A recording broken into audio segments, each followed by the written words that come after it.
Olá pessoal, no vídeo anterior vimos sobre o potencial elétrico, exemplificando conceitos como a diferença de potencial elétrico, superfície equipotencial e os tipos de superfície equipotenciais.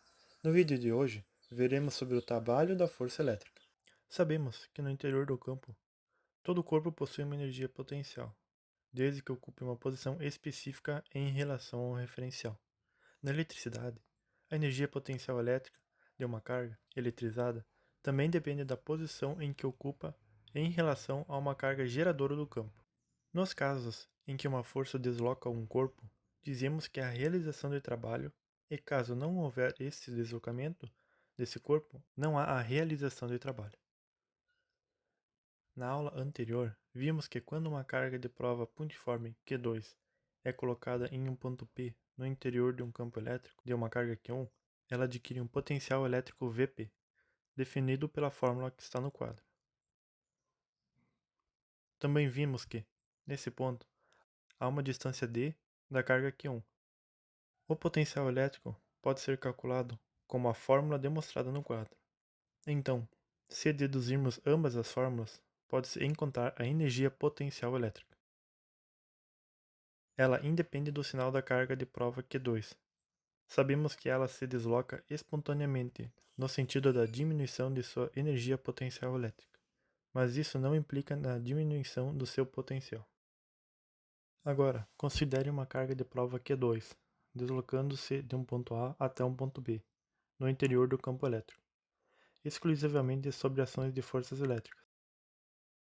Sabemos que, no ponto inicial a carga de prova Q2 tem um potencial elétrico VA e uma energia potencial elétrica A. E ao chegar no ponto B, a carga de prova terá potencial VB e uma energia potencial elétrica B. A diferença da energia potencial elétrica entre um ponto A e B corresponde ao trabalho realizado pela força elétrica nesse deslocamento, ou seja, o trabalho AB é igual à energia potencial elétrica A menos a energia potencial elétrica B.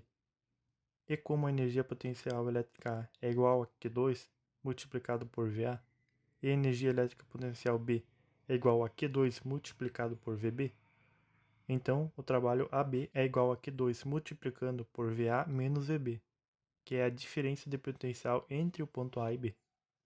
Assim, a expressão do trabalho da força elétrica pode ser escrita como as fórmulas demonstradas no quadro. Note que a expressão não depende da distância d entre A e B, depende apenas da diferença de potencial entre esses pontos, semelhante à força gravitacional elástica, e ao trabalho percorrido das cargas de prova só depende do ponto inicial e final. Entretanto, o trabalho realizado por uma partícula pode ser positivo, negativo ou neutro.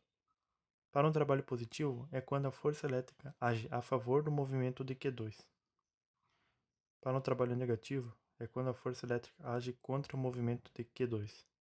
E para um trabalho nulo é quando a força elétrica é perpendicular ao movimento de Q2. Quando uma carga de prova Q2 se desloca entre o ponto A e B na direção das linhas de força, a força elétrica resultante sobre Q2 é paralela ao seu deslocamento D, realizando um trabalho AB, expresso pela fórmula que está no quadro. Como a expressão da força age sobre a carga Q2 é F igual a Q2, multiplicado pelo vetor do campo elétrico, então resulta em um trabalho AB igual a Q2, multiplicado pelo vetor do campo elétrico, multiplicando pela distância. Além disso, para o mesmo deslocamento D, o trabalho da força elétrica também pode ser calculado através da expressão que está no quadro. Na imagem da tela, duas linhas equipotenciais são perpendiculares à linha de força, uma contendo um ponto A com um potencial VA e outra contendo o ponto B, C e D, com potenciais VB, VC e VD, ambos os três menores que VA. Como a força elétrica é conservativa e o seu trabalho depende apenas da posição inicial e final, não importa o caminho seguido, como foi dito antes. Portanto, ao deslocamento da carga T2 do ponto A para o ponto B, o trabalho realizado é o mesmo do ponto A ao ponto C e do ponto A ao ponto D, como demonstrado nas formas da dedução do quadro. Como visualizamos antes, o trabalho pode ser expresso de dois modos. Igualando as expressões, temos a seguinte relação entre o vetor do campo elétrico e a diferença de potencial elétrico, válida para um campo elétrico uniforme, como demonstrado nas fórmulas. Assim podemos concluir que no Sistema Internacional de Unidades, a unidade de campo elétrico também pode ser expressa por voltmetro, além de Newton-Coulomb. No próximo vídeo, veremos sobre condutores em equilíbrio eletrostático.